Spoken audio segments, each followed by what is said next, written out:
Welcome to my YouTube channel. या व्हिडिओमध्ये मराठी विषयाची पाठयोजना कशी काढायची ते आपण बघणार आहोत. सुरुवातीला छात्र अध्यापकाचे नाव लिहून घ्यायचे.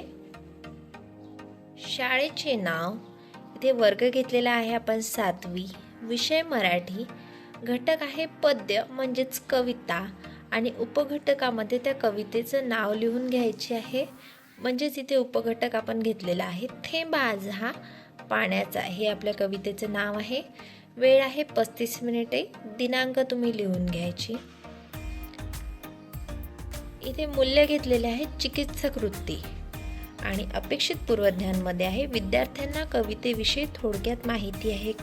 इथे अपेक्षित पूर्वज्ञानामध्ये असं का बरं लिहिलेलं आहे, कारण की थेंब आज हा पाण्याचा या कवितेच्या सुरुवातीच्या भागावर एक पाठयोजना आपण घेतलेली आहे. यापूर्वीचा व्हिडिओ, त्याची लिंक खाली डिस्क्रिप्शन बॉक्समध्ये दिलेली आहे, तुम्ही चेक करू शकता. त्यानंतर प्रस्तावना इथे घेणार. शिक्षक पाठाची प्रस्तावना प्रश्नोत्तर पद्धतीने करतात. तर बघा, विद्यार्थ्यांना कवितेविषयी थोडक्यात माहिती असल्याच्या कारणाने प्रस्तावनेमध्ये शिक्षकांनी जो भाग झालेला आहे याआधी त्यावर प्रश्न विचारलेले आहे. बघा, पहिला प्रश्न आहे प्रस्तुत कवितेच्या कवयित्री कोण आहे. दुसरा आहे पाण्याला मोती का म्हटले आहे. तिसरा घेतलेला आहे प्रश्न थेंब आज हा पाण्याचा असे कवयित्री का म्हणतात. आणि चौथा प्रश्न आहे कवयित्री पाण्याचा संचय करायला का सांगत आहे. आणि हेतुकथनमध्ये येणार.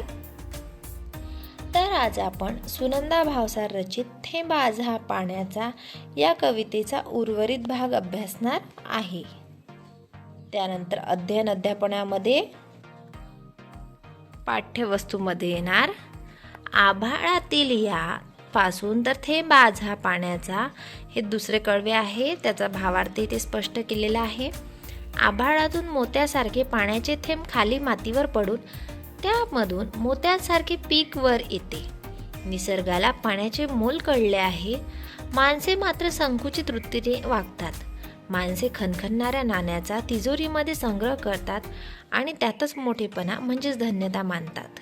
आभाळातून बरसणाऱ्या मूल्यवान अशा पाण्याच्या थेंबाकडे दुर्लक्ष करतात आणि हा अतिशय बहुमोल असा थेंब त्याला मात्र सोडून देतात.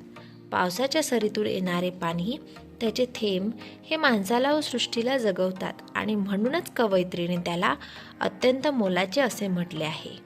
शिकवण्याच्या मुद्देमध्ये येणार दुसऱ्या कडव्याचे गायन आणि भावार्थ. उद्दिष्ट व स्पष्टीकरणमध्ये येणार ज्ञान, आकलन आणि उपयोजन. ज्ञानमध्ये येणार विद्यार्थी कडव्याचा भावार्थ जाणतो. आकलनमध्ये येणार विद्यार्थी कडव्याचा भावार्थ समजावून घेतो. आणि उपयोजनामध्ये येणार विद्यार्थी कडव्याचे गायन करतो व भावार्थ सांगतो. शिक्षक कृतीमध्ये येणार शिक्षक कडव्याचे गायन करून भावार्थ सांगतात व कठीण शब्दाचे अर्थ लिहून देतात. विद्यार्थी कृतीमध्ये येणार विद्यार्थी समजून घेतात व वहीत नोंदी करतात. शैक्षणिक साहित्यामध्ये खडू, फलक आणि डस्टर. आणि फलक कार्यामध्ये इथे कठीण शब्द येणार. मोती म्हणजे रत्न, जाणी म्हणजे जाणतो, पोती म्हणजे संकुचित वृत्तीचा, मोल म्हणजे मूल्य, तिजोरी म्हणजे पैसे दागिने ठेवण्याची जागा, मातीतील मोती म्हणजे मातीतील पीक.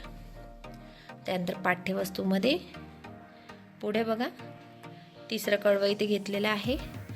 कशाच असा वेडा चाडापासून तर थेंब आज हा पाण्याचा, हे तिसरे कडवे घेतलेले आहे. त्याचा भावार्थ इथे स्पष्ट सांगितलेला आहे. संपत्ती गोळा करण्याचा हा वेडानाद कशासाठी, यात तुम्ही स्वतः फसत आहात.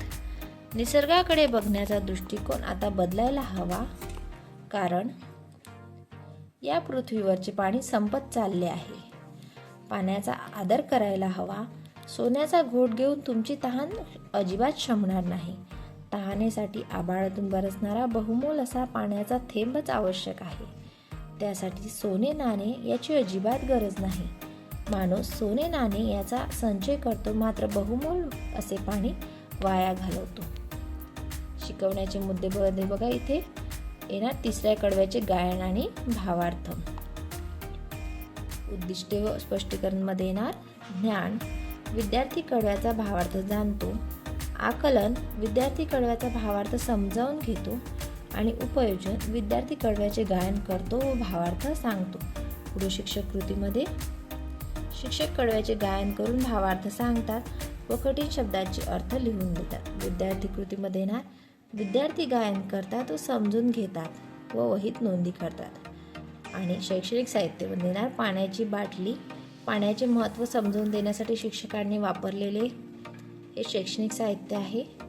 आणि फलक लेखनामध्ये येणार कठीण शब्द, वेडा चाळा म्हणजे वेडानात, ठगणे म्हणजे फसवणे, गोट म्हणजे चूळ आणि दृष्टिकोन म्हणजे मत. त्यानंतर पाठ्यवस्तूमध्ये बघा इथे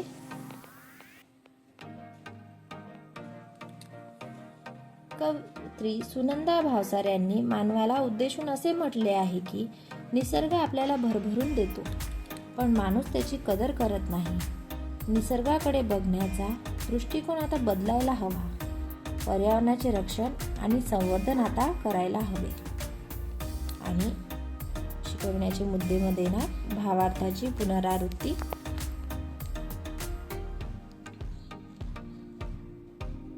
उद्दिष्टे व स्पष्टीकरणमध्ये येणार ज्ञान, आकलन आणि उपयोजन. ज्ञानमध्ये येणार विद्यार्थी कवितेविषयी जाणतो. आकलनमध्ये येणार विद्यार्थी कवितेविषयी समजून घेतो.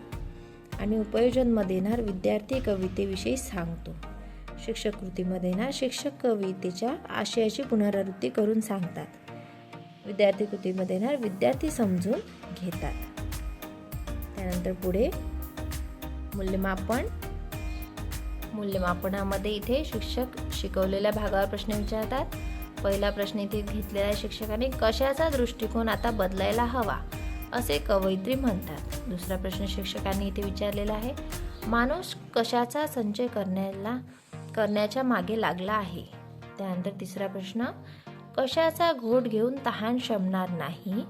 आणि चौथा प्रश्न विचारलेला आहे तहान भागवण्यासाठी कशाची आवश्यकता आहे. त्यानंतर स्वाध्यायामध्ये शिक्षकांनी प्रश्न दिलेला आहे पाणी वाचवण्यासाठी 5 घोषवाक्य तयार करा. आणि शेवटी फलक लेखनामध्ये इथे विषय, घटक, उपघटक, इयत्ता, दिनांक आणि शिक्षकांनी शिकवताना जे काही फलकावर लिहिलेलं आहे ते सर्व आपल्याला इथे लिहून घ्यायचं आहे.